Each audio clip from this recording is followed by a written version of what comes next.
Welcome to a world with limitless possibilities.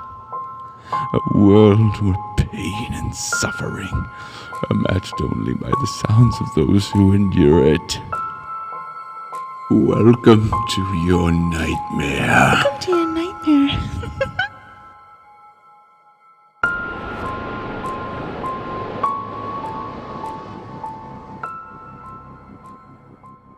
Hello everyone and welcome back to Nightmare.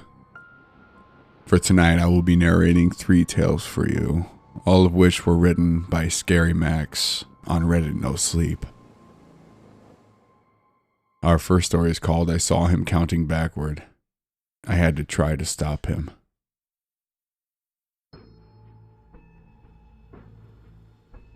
The first time I spotted the countdown man was on the bus to school when I was in 7th grade. I'd never seen an adult on my bus before, much less one dressed in a black suit. But no one else said anything, so I figured he belonged there. Then, as we drove around the neighborhood and picked up more kids, he counted down from 10.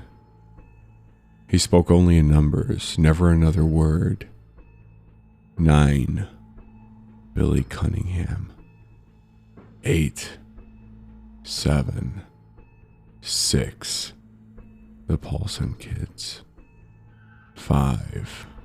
Danny Wu. 4. 3.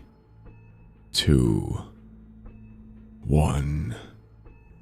The Smiths and Kearns. And then Audrey Blake walked into the bus and dropped dead. The countdown man gave me a sad smile as he straightened his coat and walked down the aisle, stepping gingerly over Audrey's body and down the bus steps. Later they'd tell us Audrey had a heart condition, totally undiagnosed since birth. But I knew the truth. It could have been anyone. The next person to set foot in that bus was going to die. I saw him again a few times as the years passed. Once in a club the night I turned 21. I was doing shots when I spotted him at the bar, watching the door and counting down. It was such a busy night that the whole thing took seconds. First, a screaming group of girls poured in for a bachelorette party. Then, a couple came in holding hands. The guy must have been half a step in front of the girl, because he was the one that dropped dead. After that, she was the one screaming while everyone else went silent. People died on airplanes, NBA games, school picnics. Once it even happened on an elevator. The doors opened and I saw him there. He smiled weakly at me, and then a pregnant mother entered and he said 2, 1. I stayed there, frozen in place, as a man pushed past me and promptly fell to the ground, writhing, foam pouring from his mouth. After that, I didn't see the man for a few years. I started to wonder if I'd even seen him. And then came my son Evan's 7th birthday. We held the thing at one of those family fun centers with arcade games, mini golf, and go-kart races. It was meant to be a surprise, so Evan and my wife were the last to arrive. Everyone from his 1st grade class was there, already playing and screaming their heads off. I was so busy trying to get snacks set out that I almost didn't notice him until it was too late. The countdown man was sitting at one of the picnic tables, stonily watching the door. 3, 2, 1. He said as a trio of teenagers entered the arcade through the open double doors. That's when I saw my wife and Evan walking to the entrance. My heart nearly stopped as I sprinted for the door, pushing the teenagers out of my way as I went barreling forward. "Stop!" I was shouting. "Stop!" But Evan only got more excited as he saw me. He started running for the door, running for Daddy. Despite how far out of shape I've gotten, I dug down deep and sprinted faster than I ever had before. I collided with Evan right on the threshold, tackling him to the ground. He coughed and I looked down at him, brushing the hair out of his face. "Talk to me," I said. "Talk to me." "What's wrong, Daddy?" he asked. "Are you okay?" That's when I heard the scream. I looked over my shoulder to see my mother leaning over my dad near the far entrance, near the back of the building. She was calling his name and looking frantically around the arcade, calling for help. Of course, I already knew it was too late. The countdown man looked sadly at my father and then walked over to me. For a second, he met my eyes, and then he put a hand on my shoulder. His touch felt like ice. His eyes were trembling, and I could tell he wanted to tell me something, that he was desperate even. But all he could say were numbers, orderly and deadly. "It's okay," I whispered.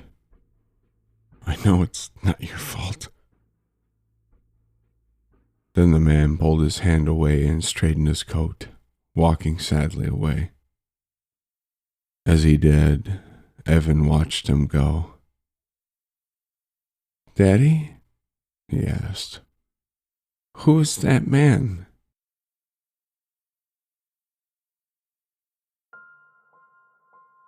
Our second story tonight from ScaryMaxx is I think I saw the countdown man in an AOL chat room when I was a kid.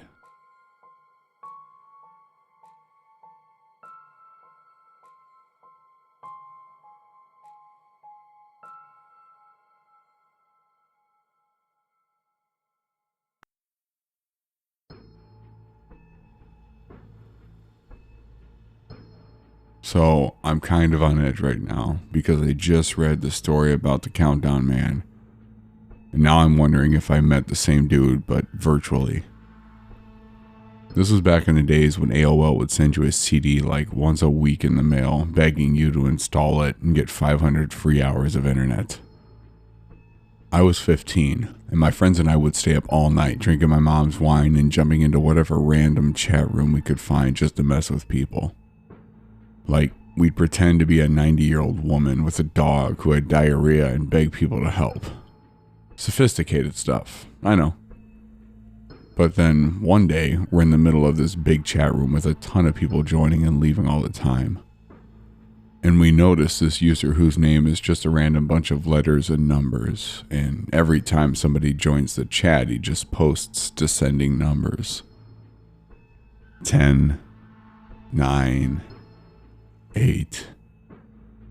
And finally he gets to 0 and leaves. As for the last account that entered just before the weird guy typed 0, yeah, it went idle right away and eventually disconnected without typing a word. Weird, but nothing too crazy. Except that a few days later we hosted this LAN party in my basement with like 15 dudes to play StarCraft. And when we logged into the battle.net room, we noticed the same guy was already there. Now, this was supposed to be a private room, and we had no idea who the fuck this was. We tried asking, but he didn't type a word. Then, as people finished setting up their computers and logging in, he started counting down from 10. Finally, when he got to 1, I kind of held up my hand and asked the room if maybe we should stop or find a new room or something. But everyone else told me to go fuck myself, and then Brian Lee logged into the room. And then he fell over, blood pouring out of his nostrils. Could it have been a coincidence? Yeah, maybe. I guess I always wanted to think so. But then when I saw a post a couple of days ago, it kind of freaked me out. Like maybe the counting man is real. Because when that other poster described the man in the black suit, it kind of gave me this flashback to Brian's funeral. There was this super well-dressed guy there who looked vaguely sad. No one seemed to know who he was, And as the mourners walked into the church, I heard him counting down from 10. And when he got to 0, Brian's uncle dropped dead, right on the threshold to the church. After that, I hadn't had any encounters for years until I read that story. And then, a few hours ago, I'm in the comment section of some random thread on some memes forum, and I see him there. User 222cc34 or something like that, counting down as people made their comments. And I just hopped out of there without a word. To be honest, I'm pretty much ready to delete my account altogether and just go live in the woods where 10 people never get together at once.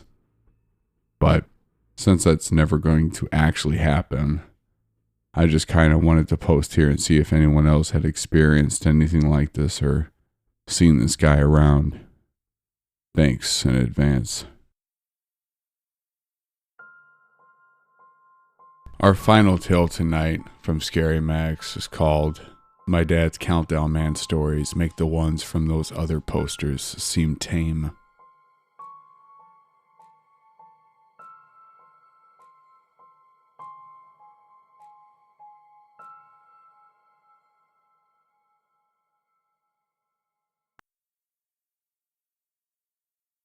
My dad isn't exactly what you'd call your typical Redditor.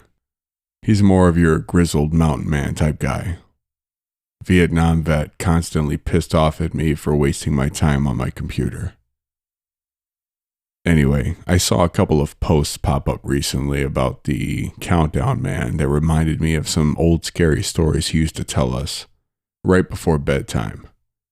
Thanks, Dad. And I decided to ask him if there was any truth to them. After the conversation started getting interesting, it occurred to me that maybe I should record it. Full disclosure, my dad believes 5G is making us sterile and COVID was a bad cold. So take the whole thing with a grain of salt. I have to admit, though, the whole thing has left me a little unsettled. Transcript below. That thing on?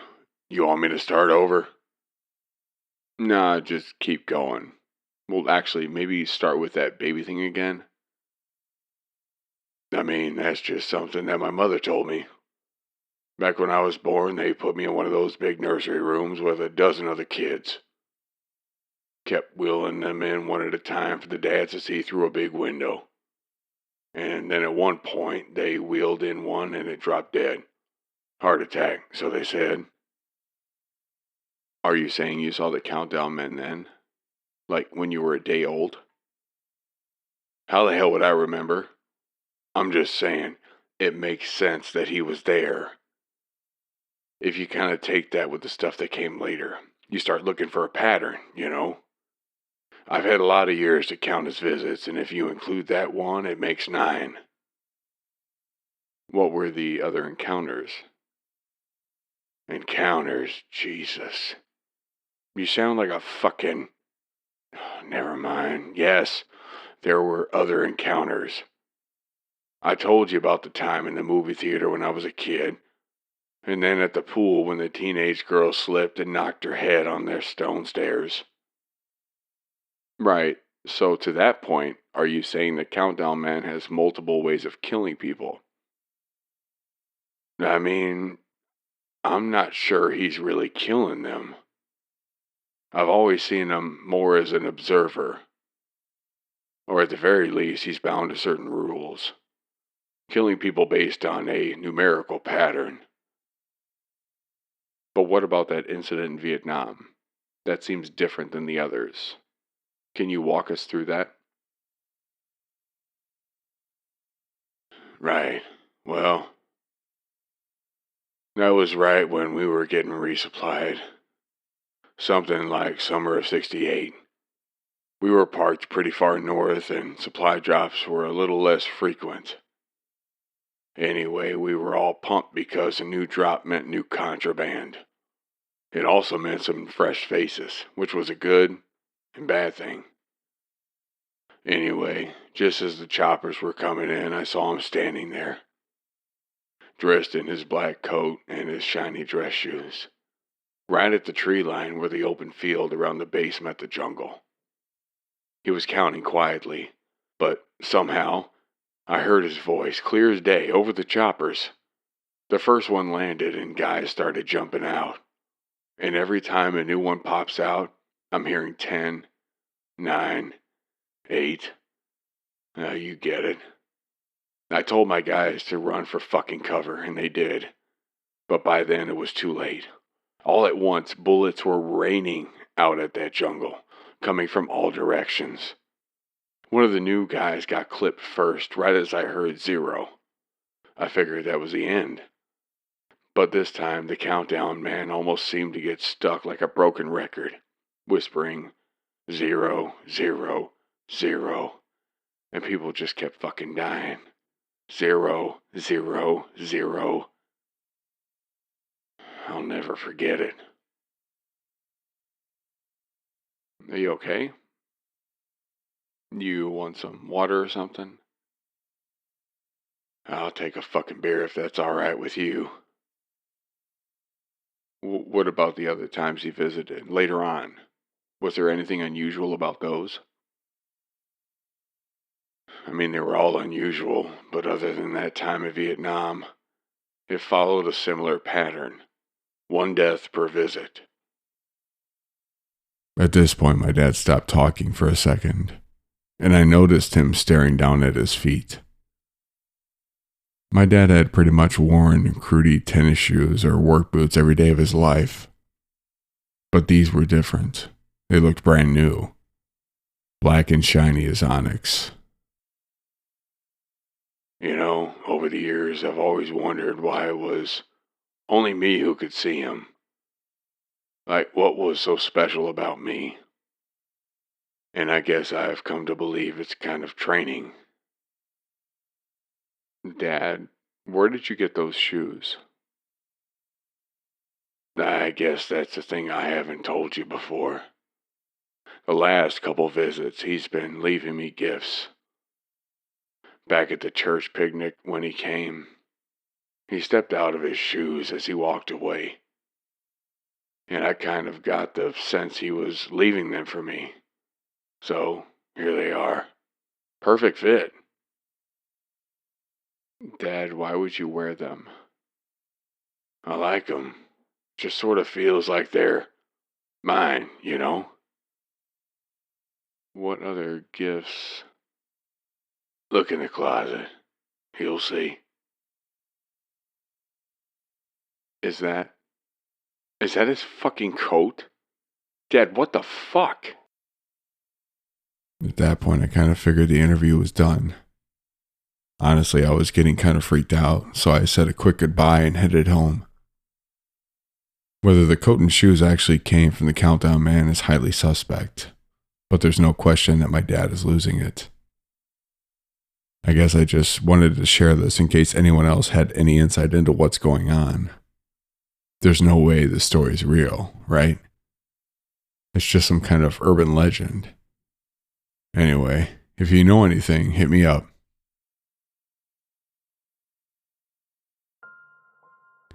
That is all for this episode of Nightmare. As always, I would like to thank everyone for joining me this evening for these tales, and if you haven't done so already, please like and review us on iTunes or Apple Podcasts, and follow us on Instagram or Facebook. You can always email me as well for story suggestions at nightmarepod@gmail.com. And until next time, sleep well.